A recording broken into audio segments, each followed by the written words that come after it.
on the Natural Features Protection Review Board meeting for May 25th, 2021.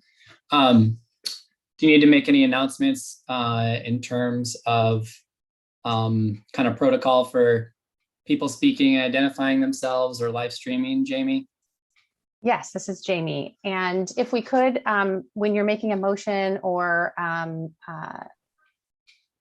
addressing the board, if you could identify yourself just by your name quickly for those who are on the phone, who might not have access to our screen or have a hard time hearing us.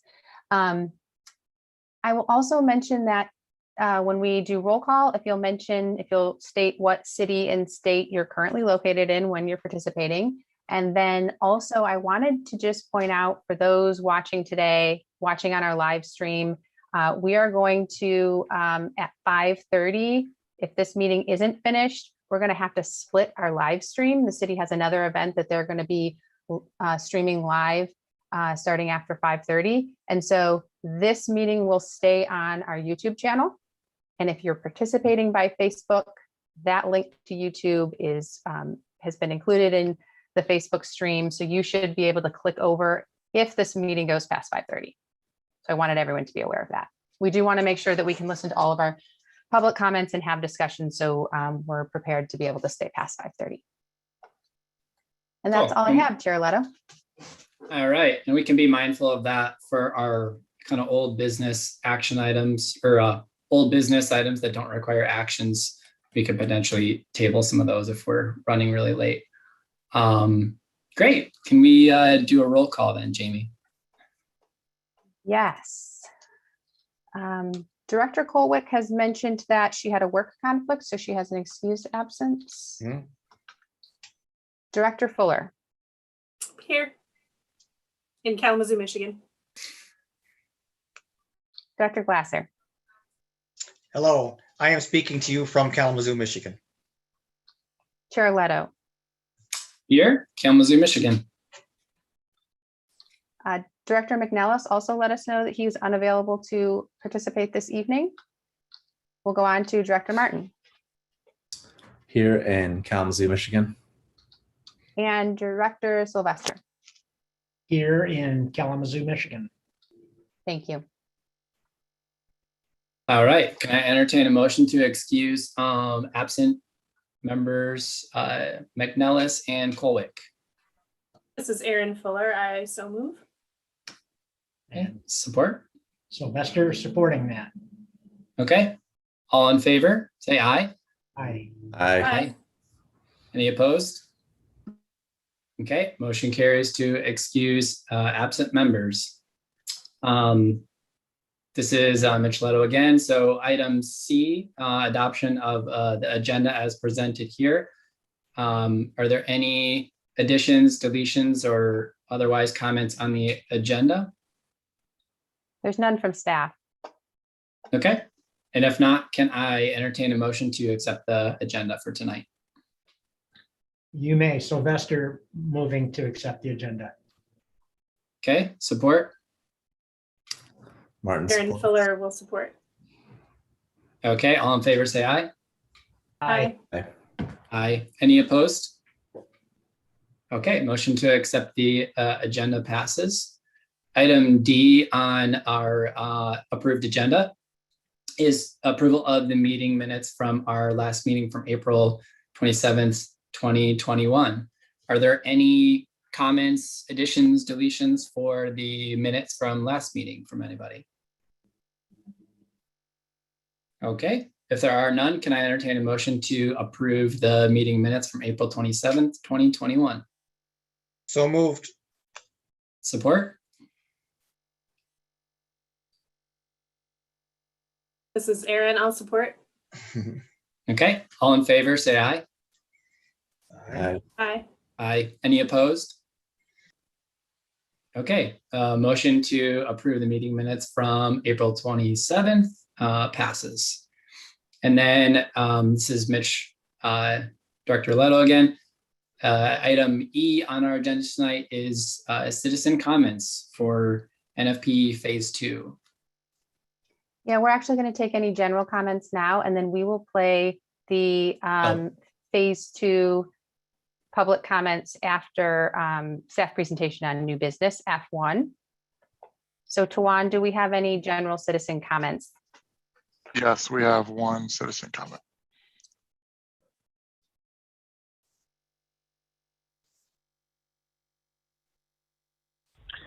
This is Ronald Weiser at 1532 Long Road. I'm responding to the NFP program that you're proposing. I feel one is preposterous, unbelievable, almost laughable. You people would be so screwed up in your heads that you think you're going to solve problems by dictating to people what they can do and do on their own property. My first question is, I don't know that we have. Somebody told me the reason for this tree problem is because it affects erosion. I don't know of one erosion problem we have in this city. I think you finally got a lot of other problems bigger than this to take care of. And you ought to attend to those before you start horsing around with private property owners and telling them what kind of trees they can have or can't have. And if I got a dead tree in my yard and I have to take it down, you people can dictate what I can do afterwards. This is the most childish, ill-conceived thing I've ever heard in my life. And I think that all of you sound very immature that's promoting this. Obviously don't have a lot of common sense. And that is the only public comment at this time. Thank you, Tawan. I was going to mention that seems like it is related to F1 under new business. So I'm jotting down any questions, comments that we have from those public comments. I can address some of those in the presentation to the board so you can hear the answers. Okay, great.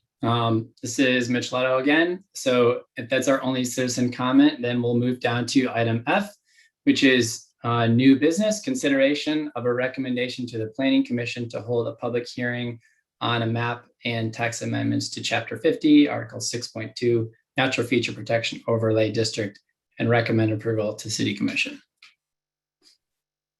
So Jamie has a staff presentation. We've had some comments available and we've received some, and then I believe you're going to kind of review where we've come up to this point as well. Yes, let me share my screen. I have some slides to present, and I'll talk through kind of where we're at with NFP Phase 2. So let me give you kind of the bigger background. I know the board is quite familiar with where this started and where it's gone, but for the public who might be listening in today, this overlay district actually is a current existing overlay district, and the rules here do apply to around 360 plus parcels, 370 plus parcels in the city right now. And those rules are part of our zoning code, and they were adopted by City Commission in 2019. The concept here originated in Imagine Kalamazoo 2025 and is reflected in our future land use map. And so here we heard from the community, and we heard loudly from different neighborhoods in particular that keeping the natural features, the green space, that sort of character within their neighborhoods was really important, and that they saw lots of value in these natural features that really benefit and certainly benefit the individual landowners of these parcels. What we also heard almost immediately when this master plan came out was that the overlay area that was put into and mapped on our future land use map didn't feel adequate. It felt like there were lots of missing natural features. Notably, you can tell kind of from the snapshot I show here that there's lots of water bodies that didn't get picked up and aren't in the overlay district. And the district as it appears today, as it exists today, is this hashed mark that you see throughout. And I'll talk a little bit more in a minute about and show you guys probably a better version of this map so you can kind of check that out and see what we're proposing. Really, the benefits here is to take some of the natural features gains that we have seen in the last 50 to 100 years. I would say the last 50 years in Kalamazoo. If you look back to aerial photographs of the city in the 20s and 30s and even into the 40s, a lot of areas around the core part of the city were being used for agriculture. And so those were cleared lands. And we've gained a lot of tree canopy, a significant amount of tree canopy from the conversion of that land over to residential uses and other uses. And because of things like our zoning code, which in a commercial development project is going to require a certain number of tree plantings and shrubs and things like that. And so the idea here is that we know that we are going to continue to have redevelopment in the city. We're going to have different land uses. Things will change over time because we'll have different needs in our city. We'll have more, more housing needs. We'll have things change. And the idea here with the Natural Features Protection, or NFP, overlay district is that it doesn't protect all natural features and it doesn't require everything to stay the same on these parcels. It allows there to be development and use of that property for its zoned purpose, whatever the underlying zoning is that stays in place, whether that's a manufacturing use, or if it's a residential use, if it's a community commercial use, but that it sets some parameters so that we can hopefully hold on to some of that green space, protect our waterways, and make sure we don't create erosion problems that, correct, they might not exist now because a really steep slope is covered in a vegetation or hasn't been developed yet. And so it's staying stable, but we want to make sure that that remains the case once it's developed.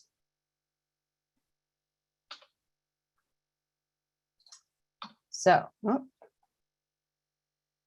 okay.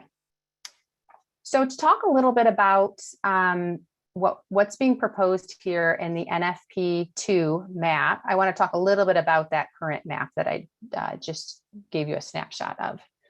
Currently, there are 376 parcels that are zoned in NFP. They have had these rules in place for 2 years. The board knows that almost on a monthly basis, you have a site plan that you're reviewing. Now, projects that come to site plan are usually large commercial projects, multifamily development projects, and any sort of major change in use of a property. Single family and duplex projects, if there's a construction project going on in a parcel, those don't go to site plan review. And that's going to be significant because later in the presentation, I'm going to talk a little bit about how the rules can be quite different depending on what type of property you have or what type of property is coming before the board.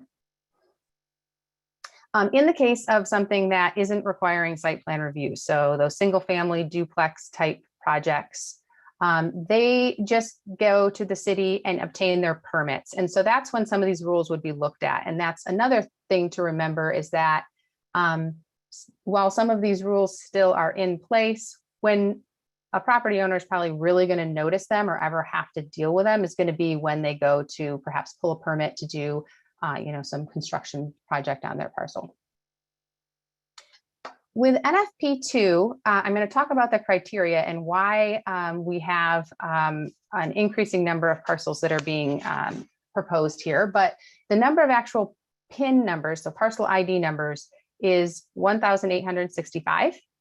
And I have an asterisk there, and I'm going to let Nolan Bergstrom step in here in a moment and tell you about how that is the total number of parcel ID numbers, but that those are a bit, they can be a duplicate in a situation like with a condo or a planned unit development or something like that. You'll have multiple parcels, right? But they're really occupying the same space of land. So it's really truly less than 1,800 parcels, but it is that many unique parcel IDs.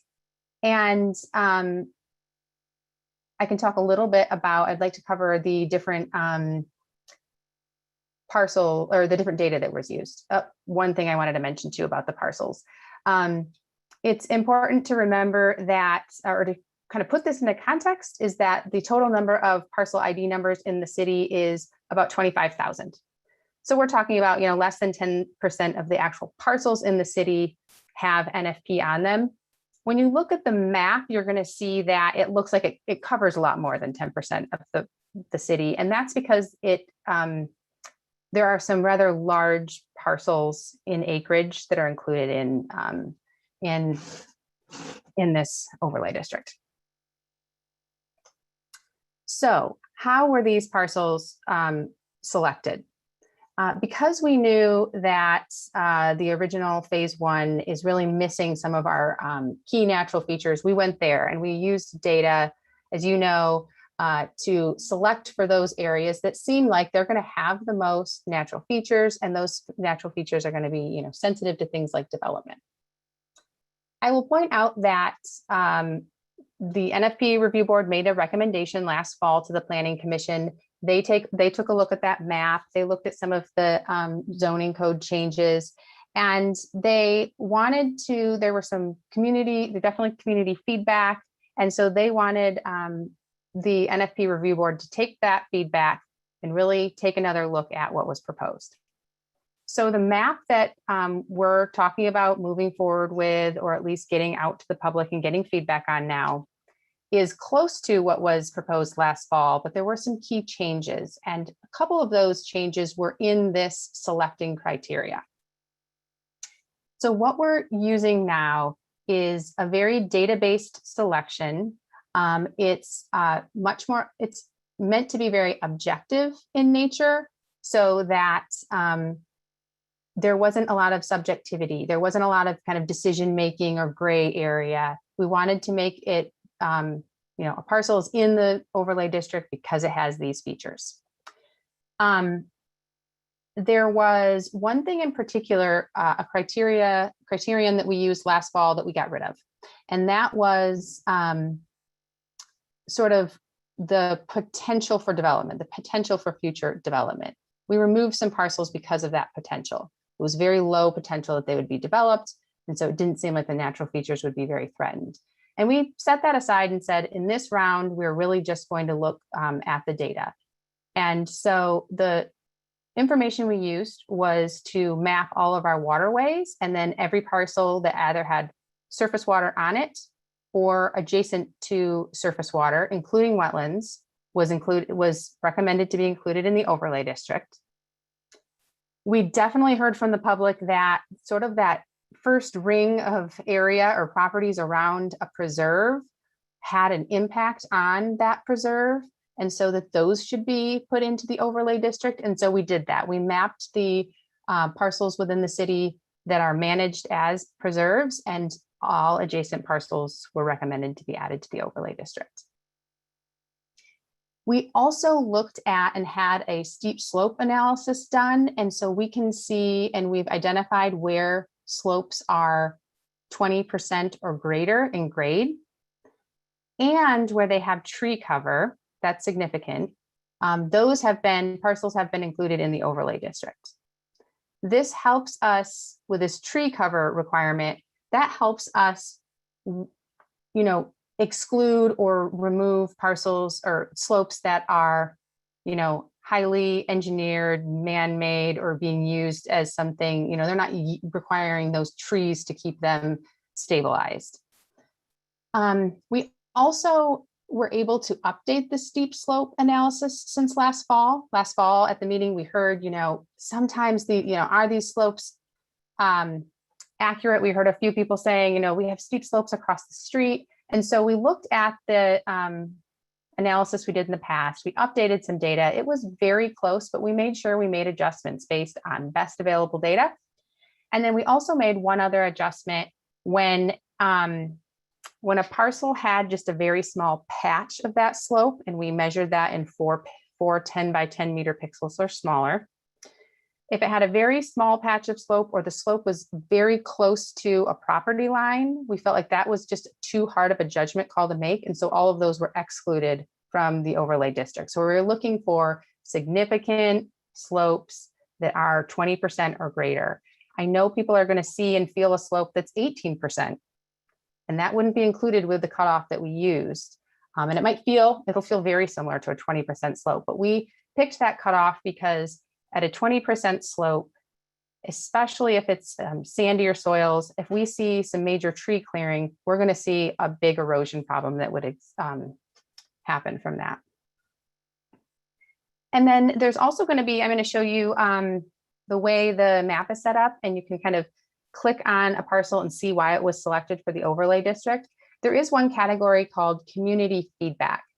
And what we did last fall, preparing for that plan commission meeting, is we put out a community survey. We had almost 200 pins dropped in locations where people said, we know of natural features that are here, check out this area. And so we went back and we kind of checked out those areas. A lot of those pins were parcels already included in the NFP overlay. We only included those community feedback pieces if the data also supported that there were natural features there. We know none of our data is perfectly accurate. So we used the community to also sort of check and see, were there things that were missing, or were there things that appeared to have natural features and they didn't? And so we made those adjustments last fall. I'm going to quickly let Nolan, if you want to speak to, I have two images here where he can kind of talk about and show you how the pin and the polygons of properties are not exactly in alignment. And then I'm going to bring up an example of the map so we can look at what we're proposing.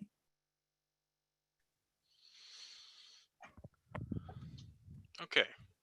So yep, my name is Nolan Bergstrom. I'm located in Marquette right now. For those of you who don't know me, I was a former Western Michigan University graduate student and worked as an intern under Jamie, helping her with the mapping analysis for NFP Phase 2.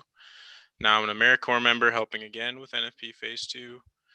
And I just wanted to clarify from the last slide, the 1,800 parcel total is Phase 1 and Phase 2 combined. So Phase 2 is actually around 1,500, just a little over 1,500. But while I was looking at the different data layers, especially the city's parcel layer, I ran into some issues trying to figure out total area. And after discussing it a little bit more with the City of Kalamazoo assistant assessor, he basically explained, when the parcel fabric was created for the online mapping software the city uses, there are unique parcel identification numbers that are unique to, mostly a single parcel area on the map. But what happens is those unique pins will also be applied to condos, planned unit developments, and that's where, for example, this parcel here, that parcel area, that shape was basically duplicated 142 times. There are 142 unique parcel identification numbers held within that one area. It was duplicated many times so that when, say, the city wants to reach out to the owners of those condos, they can create a buffer around the parcel to then reach, to send mailers out, things like that. And it's actually a problem or a tweak in the system that is currently being worked on between the assessing office and IT department. So they're actively trying to change that for the future. So in the case of the total 1,800 parcels, and what Jamie was trying to get at was, this is an example of a planned unit development. You can see there's two others, actually three others around it, because what happens is the parcel area has a fill color that I made transparent. And the more duplications there are, the more the color is filled up more and more, and it's not transparent anymore. So you can get a sense of these stacking on each other. Yeah, but essentially the 1,800 total is probably less actual parcel area, number of parcels, because that number is the PIN number, the parcel identification number, where, we're having those duplicates on top of each other.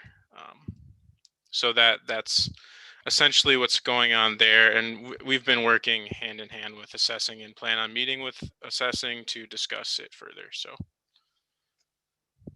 Thank you, Nolan. That helps. Okay, so I wanted to pull up the map here. I think one of the best ways to check out, oh, hold on a minute. One of the best ways to check out the map is really to go to imaginekalamazoo.com. We have an NFP phase 2 website, and there we have this embedded map. We are going to get a downloadable PDF map when we get this out to the public. We'll also put a printed map like we did last time at City Hall. But here, this map, you can search an address if you choose. You can then click on different parcels and learn some information about them. But what I wanted to show you at the city scale here was that the green parcels are what was included in the original phase 2, which are currently under these NFP rules. So you see areas like Asylum Lake and Parkview Hills was, definitely covered in this earlier concept map. And then some of these sloped areas and wetland areas along Stadium Drive. We definitely had some Woods Lake and Kleinstuck coverage. We had Portage Creek coverage, the Kalamazoo River throughout the city, and then some of Spring Valley Park. But what we knew was there was lots of water down here in the southwest that wasn't covered. There's some creeks that all kind of meet in downtown or just south of it that weren't covered. All of Davis Creek was forgotten over here in the southeast. And then a lot of Spring Valley and especially some of the parcels around Bow in the Clouds Preserve weren't included in the overlay district. So this proposal is the idea where we're trying to capture some of those key natural features that we heard that were really important for protection. Again, waterways and wetlands, steep slopes with trees, and we're looking at areas immediately adjacent to preserves. And then one of the things I'd like to point out here is kind of how you can use this map. Let me think of an area that we might want to zoom in here. If we zoom in and we want to see something that we're curious about, why it was included in a parcel, why it was selected for the NFP overlay district. Here's an example. There are definitely a number of parcels that are owned by the city that are included in here. I can see it here, and it's saying that the primary selecting factor or characteristic of the property was that it has those steep slopes greater than 20 degrees or greater than 20%. And then it also has woodlands. And in this case, there was no third selecting character, but some of the properties do end up with even 3 different characteristics. So this is something, again, that folks are going to be able to have access to and more information that we're trying to share so that people know why they were selected and can kind of talk about and kind of fact check that as well, right? If this property was selected for woodlands and slope, but they say there is no woodlands or slope on our property, then we as staff are going to take a close look at that and see if there was an error in the data. Okay, let's go back to our slides here.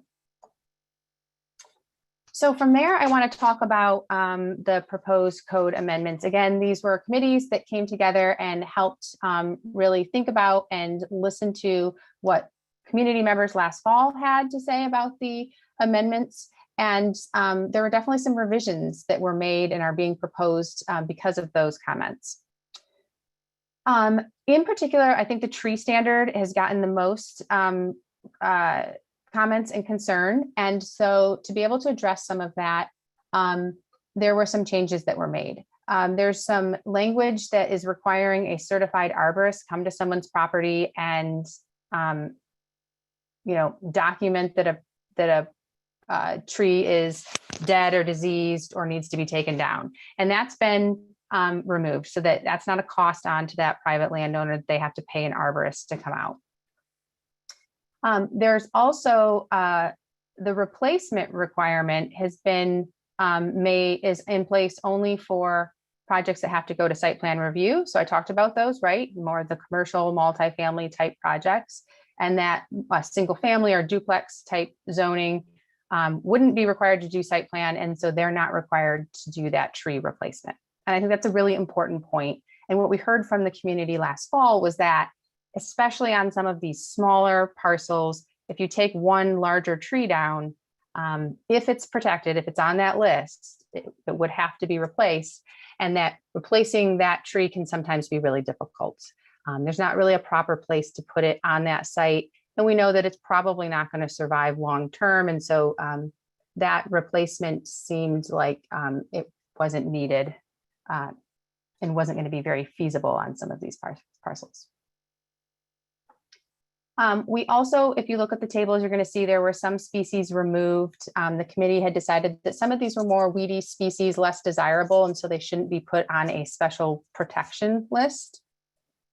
And then you're definitely going to see some changes to the replacement requirements. So if it's a project going through site plan review, they will have to replace those trees.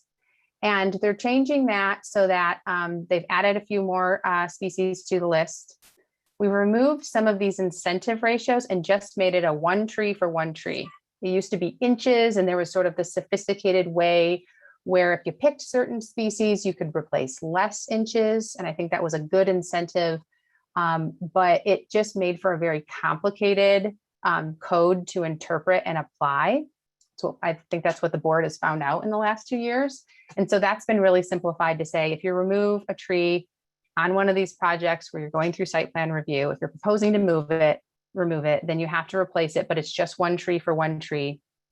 And there's no minimum size. It used to be that it would have to be replaced by a 2-inch caliper tree. And now that minimum would be removed, and that would allow for bare root trees. It would allow for some of the smaller native species that are going to be very hard to find in certain sizes. That's going to be an option for some of those sites. The committee also recommended revising the Woodland Standard, which included a definition that had a woodland had to have a sort of shrubby understory. And that was another one through implementation this last 2 years. A lot of the urban forests in the city are heavily browsed by deer, or partially mowed, or just not maintained in that way. And so that seemed like a problematic definition, and this would allow more things to qualify as woodlands under the code. There's a couple of site development standards that are changing. There's a change in when native plants are required. That will be for required landscaping, and that happens most often in our code with those commercial and multifamily type properties. And then there's also a couple of species that were added to the prohibited planting list, which are, those most problematic invasive species that are kind of recognized as problem species. And then also there's a recommended change on the bonding requirements. That right now would be automatic for certain types of larger projects. And this change would allow the NFP review board to apply some standards and decide if bonding was actually necessary, so that we're making sure that we're only using this tool when it's a major project and there are significant natural features on the site. Okay, so it was kind of heavy with all of those fine changes. I know there's 30, almost 25 or 30 pages of code, and so it's a lot to interpret. And I've definitely been hearing that from community members. It feels like a really restrictive code. And as I've been able to have a few phone conversations and meetings with folks, it's been really useful to hear what their concerns are. I think the board needs to really consider that over the next month before this eventually ends up on a planning commission agenda. But also, I think a lot of the concerns aren't things that apply to either a residential property or aren't as restrictive as maybe they're initially thinking they might be. So I came up with this table, this is kind of summary. It's not every little thing in the code, but I think it's some of the big things that are really important to think about.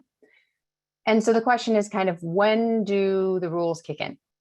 And so I've divided this up into kind of two distinctions. Again, it's the no site plan review bucket. So it's a lot of single family duplex zoning. And then it's the site plan review projects. And those are more of our commercial multifamily changes of use on a commercial property. Those types of projects have to go through site plan review. And those are, they go to an administrative group of, multiple department folks who look at all of the site plan, before the permits are pulled, before that foundation's poured, before that project is started. It's better off to make sure we're, meeting all of the requirements of all of the zoning code before that project gets underway. And so as part of site plan review, if you're one of those projects that has to go through that review process, you also make a trip to the NFP review board. If your project does not require site plan review, you do not have to come to the NFP review board. You will go to the city and seek your permits, and they'll just make sure, staff would make sure that the project meets the requirements. But the requirements are a little bit different on these types of sites, knowing that projects that go through site plan review are oftentimes involving a larger space, they're clearing land, they're regrading, right? They're doing sort of the traditional development steps. And that's where we probably have a higher threat to our natural features, or we're going to see a lot more change over the decades. Whereas on, the no site plan review type projects, those are going to be pretty minor. It might be a fence here and there, and maybe a tree taken down for that reason. It's a lot of parcels, but probably not a big impact in an area. It's small changes that'll happen all the time, but it'll be balanced out by, other trees being planted and other changes happening. So for no site plan review type projects, the water body and wetland setbacks apply. That's where, a building can't be put up within, 15 to 25 feet of a water body. There's a list of some of the protected trees. So that's just certain species of a certain size would be considered protected. Projects of this category won't have to replace a tree if it got cut down. I'd also like to mention that by right, there are several ways that a tree can be removed if it's on this special list. It can be removed without coming to the city, without getting a permit, without any special permission. So that would be if the tree is, blocking an entrance, any sort of egress, any sort of access to the property. If a tree is dead, diseased, or dying, it's not going to be surviving. It needs to be taken down. If it gets heavily damaged, right, by something like utility work or lightning, that can be just taken down because it needs to come down. It's also allowable to take a tree down because it's, threatening infrastructure or a building or a structure on a property. It's very common for people to need to take down a tree that's close to a building, right? And the code allows you to do that because that's just sort of regular property maintenance that has to happen. If somebody, if there's a specific tree that doesn't meet those criteria, if it's on the protected tree list, that would be, and it's part of a project that's important, then that would be something that a variance, resident could come forward with a variance request, just like we see variance requests for tall fences or other sorts of zoning parameters at the city. The woodland protection ratio applies and these sites as well. And this is an allowable amount of woodlands that can be cleared on a property. It's somewhere between 25 and 75%. It can be pretty generous. And I know the board has seen some of these projects where a pretty generous amount of woodlands have to be cleared to make sure that a project can be used for something like community commercial, if a shopping mall is going in. And so that is just saying that there's some small portion that has to be protected and saved. And oftentimes, I think we've seen with some of our site plans that those areas are kind of worked into the site plan so that they're a buffer to the next door use or then the residents next door. And so it's oftentimes something that can be really worked into a site plan and can be a big advantage in the end. There's also slope setbacks apply to no site plan projects.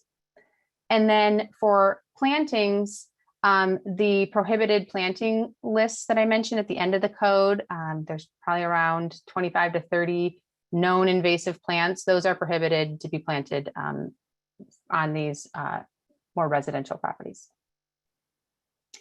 For the site plan bucket, everything that you see in the no site plan column is a rule that applies to those sites. But then in addition, these are sites that have stormwater standards. They have stormwater standards now. Those are a little bit different on NFP sites.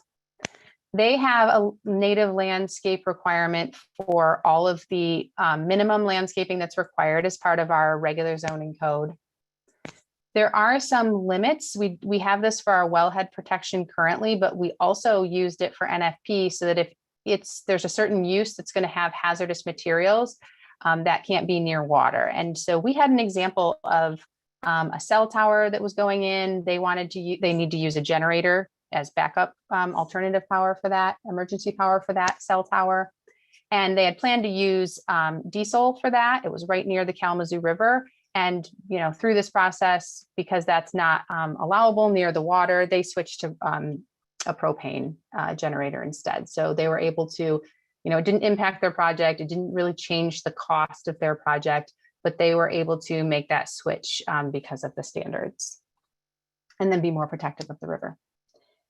And then there is a rare species search that happens as part of all of that site plan development process. And then again, that bonding piece would only be for larger projects that are going through the site plan review process.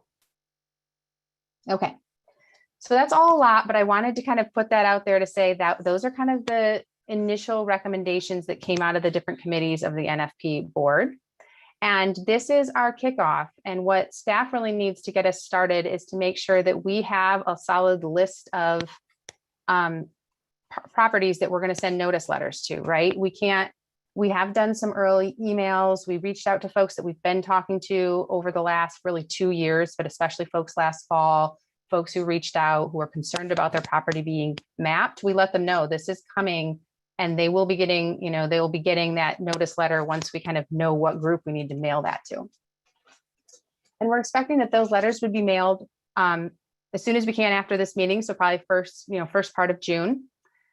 And then in June, we're going to be scheduling some information sessions and Q&A sessions so that we can, again, folks who have questions, folks who have concerns, who really want to look at this a lot more and understand what this NFP overlay district means, they can come and learn more about it. And those sessions, we're finalizing the dates with our master city calendar to make sure we don't have any meeting conflicts, but those will be announced very soon. We'll do 2 different sessions. I think one during the day, kind of lunchtime, and then one in the evening. Also, because this is a lot of rule, it feels like a lot of pages and a lot of really specific rules. We're offering to do NFP zoning reviews. So if anyone says, hey, my property's mapped, can you, I see it's mapped for slopes. I can see that level of information, but can you let me know if I had a certain project, how that would impact the project? And so we're going to hopefully be able to, put together a little bit of a map or a zoning review and then talk to folks about what that means. And again, we're going to open that up in June. I already had my first request today. So we're going to get together and talk about that project or that property. We're definitely taking public feedback on any map errors, right? If there's a slope that somehow appeared to be covered in trees, but that's changed, or it was an error, we want to know that, and we'll look at that closely and decide if the property was correctly mapped or if it should be removed. And what we're really hoping to open up for this next month, because I know we've had so much focus on the map, but in a lot of ways, the text is really the important piece, right? What is it about the text that works or doesn't work with the community? We heard some of that last fall. I think we need to keep that conversation going and know, we've made some adjustments. Does this seem like this is a better path forward so that we can protect natural features? And so we'll be taking feedback on text amendments and what the code requires. So this is kind of a lot that's happening in June. The idea is that staff will collect up that feedback, get it out to you guys. I know you got some public comments kind of late today because they're always rolling in. So I'll make sure to kind of regularly get you those comments so you can be reading and hearing about what people have to say. I would encourage you to attend any of the information sessions and Q&As again, so you can kind of hear what folks are asking about and concerned about.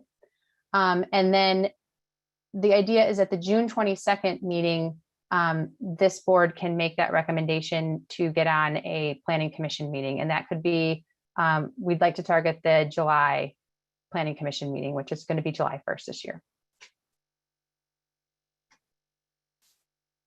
Okay, I'm going to stop sharing. I feel like we've talked long enough. And Chair Leto, you can take it away and see if we have any other comments from the public.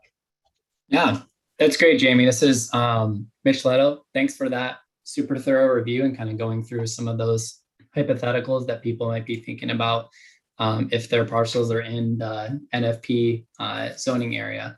So now we're going to take public comments in regard to the NFP to mapping and text amendments. So we'll let IT play any comments that we've received related to that item.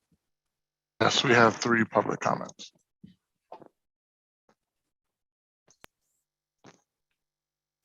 Good evening. My name is Michael Bear. I'm a taxpayer in Kalamazoo, neighbor of the Orchard Hills, member of the Orchard Hills neighborhood, and just listened to neighbor Ron Weiser's comments. And well said. I do agree that it's out of the bounds of this board to intrude on the rights of control that we have over our private property. I've expressed this on numerous occasions leading up to this meeting, and the fact that our property is already controlled by a conservation easement, which is managed to the Kalamazoo Nature Center, and imposing additional restrictions on us as landowners does nothing to improve the value of our property or the benefit of it to us or the citizens of Kalamazoo. So I will strenuously continue to object to the NFP process, the overlay, and the existence of this board, and look forward to our date with the Planning Commission. Thank you.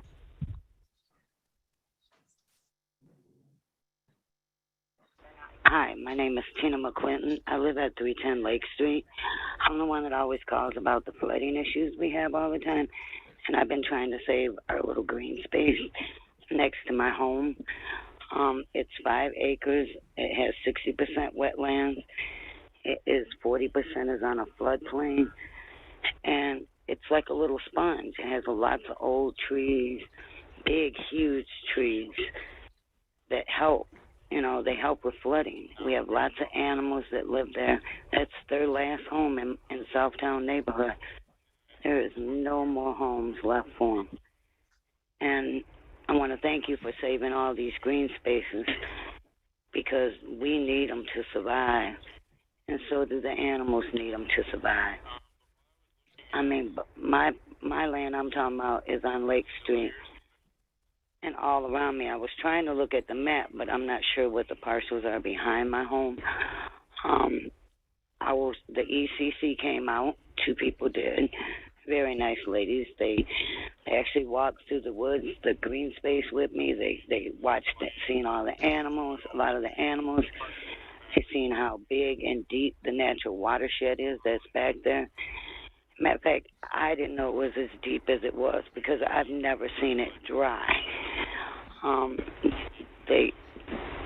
I wanted to thank them for coming out. I hope you're able to save this little piece of green space next to my home.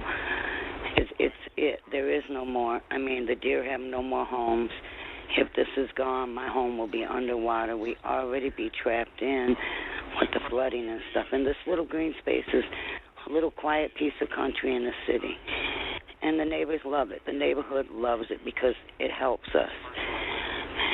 It just makes you have a piece of calm and quiet when you sit out there, or you just sit there and watch the animals. It's a nice little piece of green space, and I've been really worried that we're going to lose it and my home's going to be underwater. Thank you very much for listening to every time I call in and complain. I really do appreciate that, but I'm just really worried about the flooding and if this green space is disturbed, what it's going to do to my home that I've lived in for 36 years. I've owned for 36 years. I've lived in it 5 years before that. And love my little neighborhood, love the woods, love my neighbors. We all get. I hope you can save this green space on Lake Street. Thank you very much. Have a good day. Bye.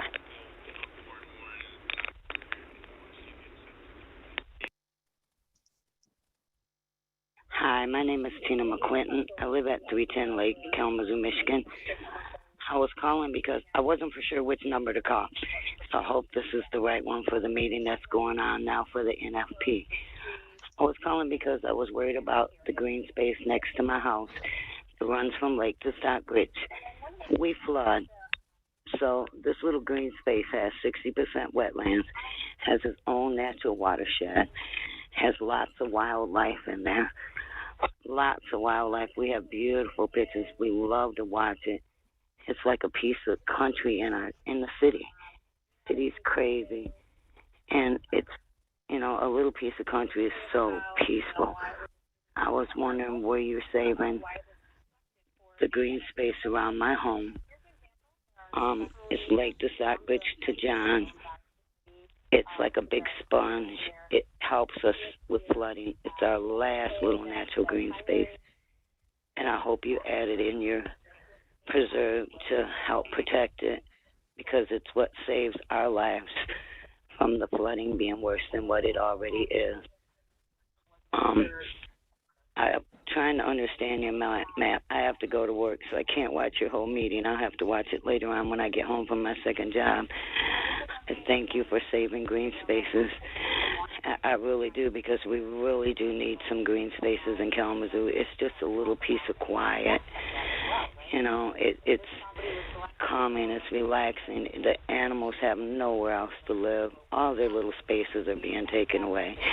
People are fussing about them coming in their yards and all that, and they really need a place to live. So our little green spaces where a lot of them live. I thank you very much, and have a good day, and I hope you're able to help us save this green space. And thank you to the ECC, Laura and Gail, for both coming out and walking through the green space with us. So far, the ECC is the only one that actually came out and looked. And right now, our natural watershed is all dry, but you can actually see how deep it is and how big it is. I never knew it was that big, because there was always water back there, because it would catch all the runoff and all the water. See, our water comes up through the storm drains in the streets, and it floods us and traps us in our homes. This little green space next to me and my neighbors keeps us from being. I hope you take in consideration to please help us save this green space. Thank you very much. Bye. And that is all the public comments at this time. Great. Thank you very much. So upon kind of further discussion and thinking about public comments and the ability to have this important public feedback from folks that are going to be in the NFP 2 areas, who might be increasingly becoming familiar with what that means, I think we're going to amend the motion a little bit and recommend that we give ourselves another month to let those folks in the NFP 2 areas receive their letter from the city, and so that we can provide notice essentially to the parcels that are in the current proposed draft map for NFP 2, and table the recommendation to the Planning Commission until the June 22nd meeting. So again, to review, instead of recommending the text amendments and the map to the Planning Commission tonight, we'll give essentially another month for these folks to receive their letters and maybe have some of this interaction with Jamie or other city staff members if they need to. And then at that point, once we've had a chance to incorporate and communicate with that feedback, then we can make the recommendation at the June meeting. So if I could make a motion to do all that, can I entertain a motion to table the recommendation until June 22nd, until we've got NFP 2 parcels, their letters in hands? So Mitch, just so I have this typed correctly in the minutes, motion to recommend staff provide that notice letter to parcels in the current draft map and table the recommendation to the Planning Commission until June 22nd, NFP meeting. Correct. Excellent, got it. I will move as outlined by Chairman Leto, that we move forward on that time frame, if that is specific enough. Okay, great. Thanks, Alan. Support for that? Director Martin, I support. Okay. Let's see, were you doing roll call or voice vote? So all in favor Mitch, of, I'm wondering if you want to open it up to discussion for the board, since they haven't had a chance to discuss or make any comments about what they've heard in the presentation and from public comment. And you can ask any questions that you had.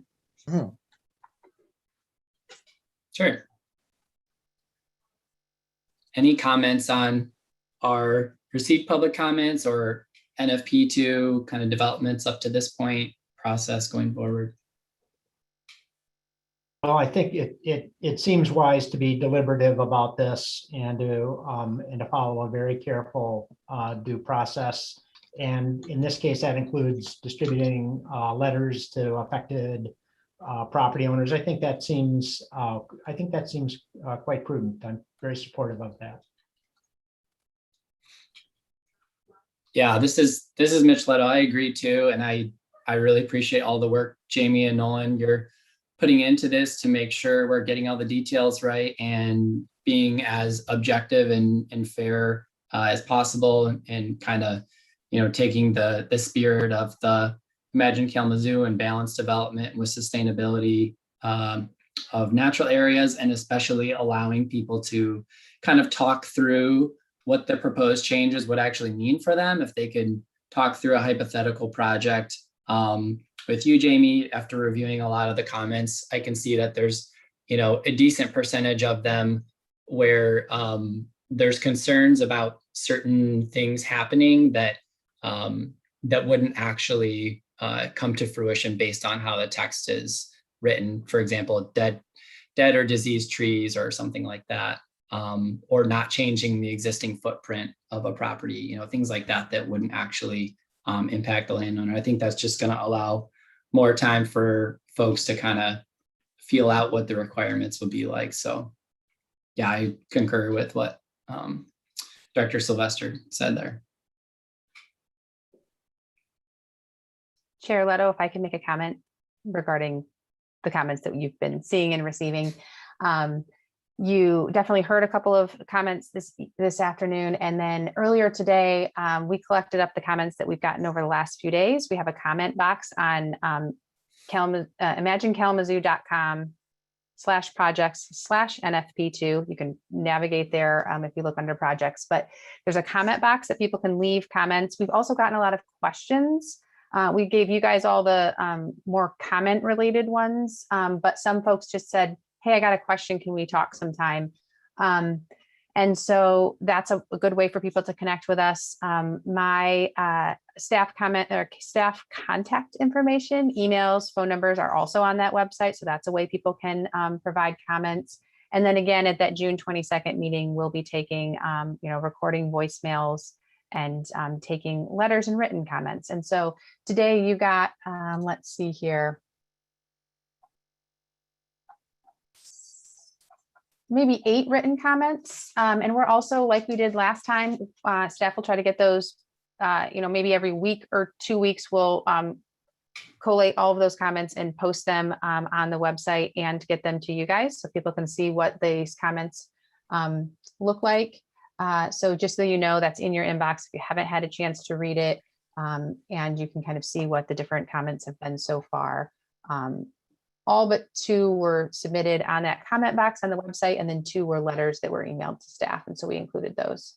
Oh, excuse me, there's 3 letters that were in that packet for you today. So we'll continue with that. I think we'll definitely, we saw a lot of increase in that volume of comments once the letters went out. That's a really critical milestone for us. And then also I'll mention that all the upcoming meeting schedule will be fully posted with links once those are finalized later this week. And that will also be on the imaginekalamazoo.com website. Great.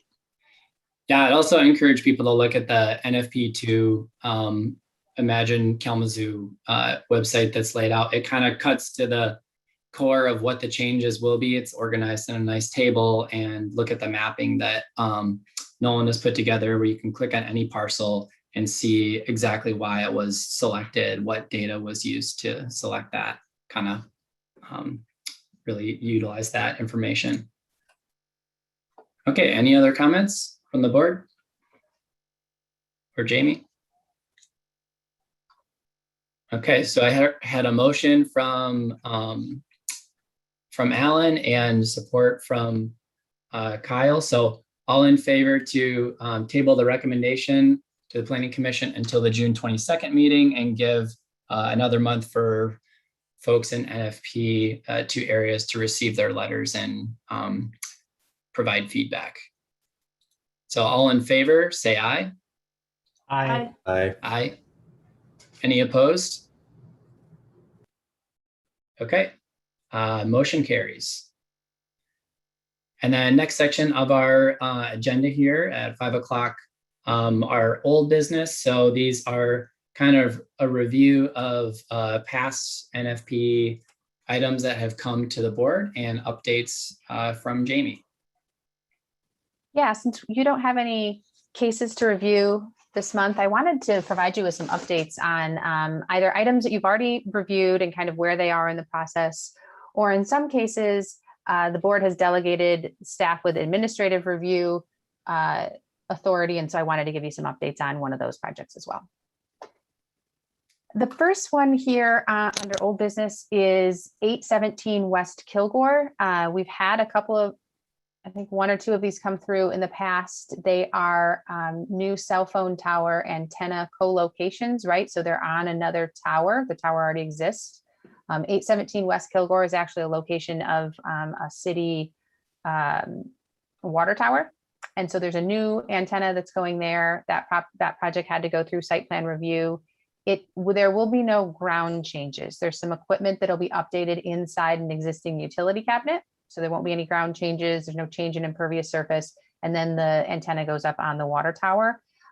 That went through site plan review. I attended that one and gave the NFP approval since no natural features are being changed. The next project I wanted to bring up was the Consumers Credit Union Bank. So that's 3110 Oakland Drive. You're familiar with this one because at last month's meeting, you reviewed 2 variance requests that the consultant came forward with on behalf of consumers. The board here made a recommendation to the ZBA to allow for the critical root zone encroachment, and you hadn't recommended the slope encroachment. It does look like they're really working on and have a way to potentially fit that dumpster that was in the slope area where the critical root zone of that tree is, where you gave that allowance for some pavement. They've been able to sort of reconfigure things. That went to the ZBA for the critical root zone, and it passed. I think there were quite a few questions from a couple of the zoning board members. In particular, I think they really wanted to see a bit more specificity on exactly what was being allowed. It helps, I think, for later in the process when staff are out there and they're kind of approving and giving occupancy to a project like this. They're going to be able to enforce and also okay something if it's a little bit more specific. It does make it a little. It can make for some challenges in the site plan process, right? That's all conceptual, and they're really trying to, be able to play around and move things to kind of come out with the best outcomes. But we were able to kind of get past the challenge in that meeting. The consultant kind of on the fly was able to calculate the area of encroachment. So it's 1,200 square feet is what they calculated. And so that variance was granted. And I'm expecting they're preparing their final documents for site plan, and they're getting that into the city. And I think they're going to be scheduled at the very end of this month or very beginning of June for their site plan. And then they will come to the NFP review board for your approval at the end of June. I'll also mention that just to kind of help the process, they sent me a list of the native tree species and different trees that they wanted to use, plants they wanted to use on the property. They thought maybe getting your suggestions on that ahead of the meeting might be useful, and then they'll, make sure they're incorporating all of that into a site plan, and that'll be submitted to you all by the deadline for the June meeting. So you're going to see an email if anyone who wants to comment on plants, wants to give some feedback. That's what they're looking for. Jamie, this is Mitch Leto. I just had a question. So it sounds like they didn't need to. They were able to meet the minimum parking standard from the city and just get around the space issue with some creative kind of relocation rather than having to take away parking spaces. That's what I've heard from them so far. I haven't seen the final site plan yet, but that's what I'm anticipating. It sounded like they were going to be able to work within the one more limited variance and try to come up with a site plan and present that. Great, thanks.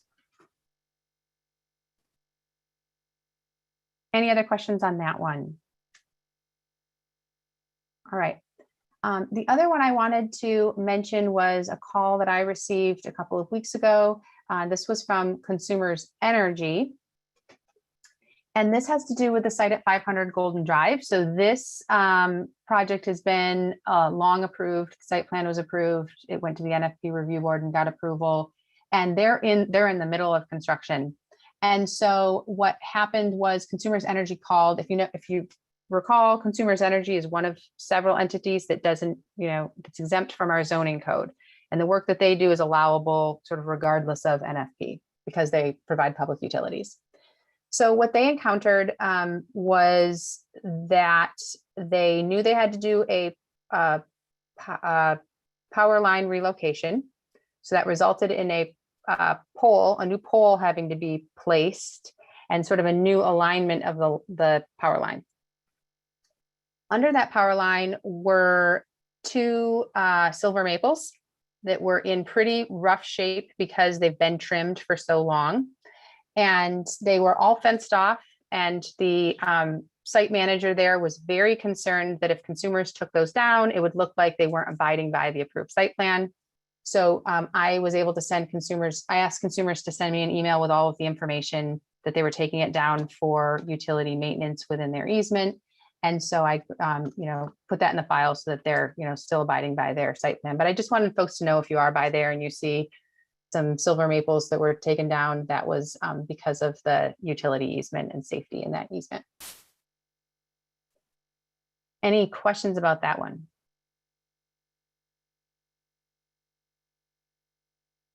And then last, I wanted to give an update on the one residential parcel that's in NFP that's had a project in the last 2 years. This is sort of the one that we've been working with. This is on Lake Forest Drive. This is the property. It did all internal city review and permitting because it's just a residential property, single family, located on a lake, and they were putting in a new garage and had a tree that they had to remove to be able to get their driveway into the garage. So that was, allowable. And they are replacing some of those trees, which under, again, the new recommendation, they wouldn't have to replace so many. They're very open to replacing the trees. They had no problem. The one issue they kept coming up against was that they wanted to put in some red buds and some other smaller trees on the list. They were very excited about those. They had a very hard time sourcing those in a 2-inch. They have a vendor who's able to supply them, but they also said, they might come, they're probably going to be an inch or close to 1.5 inches. You might get some 2-inchers. And so that's really, I think this board and the committee who looked into the text amendments knew that some of those trees just really become problematic to have them deliver at exactly that 2-inch caliber. And so she sent me her, I just asked her to send me her order form that said she was, trying to order these 2-inch trees, and that she would be fine with, the diameter that got delivered, with the vendor trying to reach the 2-inch requirement. And then that will be, checked out by zoning and buildings trade staff when the time comes to approve their garage addition. So any questions about that one? I know you guys don't often you're not usually involved in the residential ones, but I just thought that you'd be interested to know about that supply issue, because you've talked about it a lot, where you're trying to encourage these certain species and you're never exactly sure what you're going to get when you're, buying these smaller native plants. Yeah, this is Mitch. I think that's a great kind of proof of concept of the simpler version of the tree replacement standard that will be in the text amendments for the next one. A 2-inch red bud's a pretty good sized tree. So, and it's it's a small tree to begin with. So kind of seeing that in action makes a lot of sense. And yeah, I think if we're going to be restrictive in the sense that we have certain tree species that can be planted only, then being flexible in the size is the kind of other end of that. So. Yeah, and now that you said that, Mitch, there is in the code for those couple of those species, a smaller diameter is allowed. So that's one of those, because you're not going to find that 2-incher.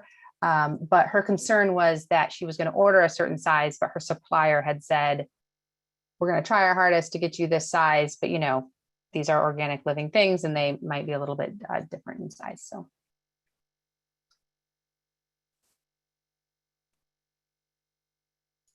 Okay, I think those are all of the updates on old business, right, Jamie? That's correct. Okay.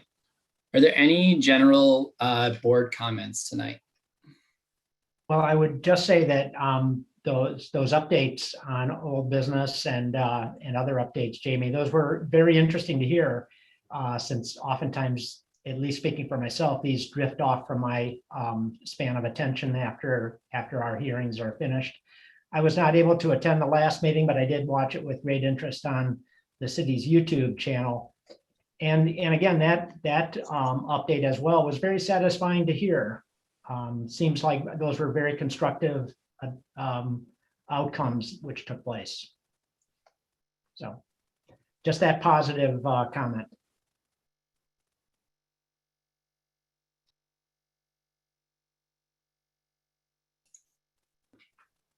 All right, thanks, Alan. Any other board comments?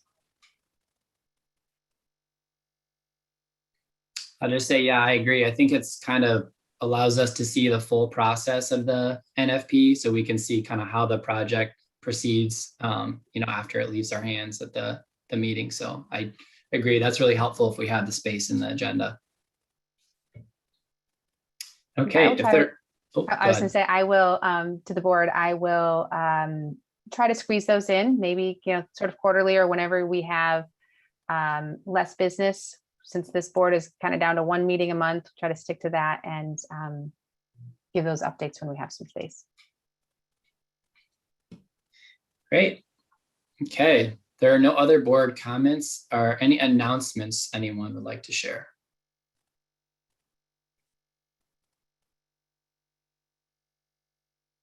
Okay.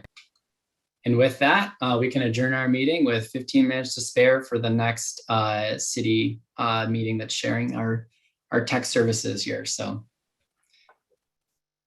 thanks, everybody. Thank you. Bye-bye. See you next time. Thank you.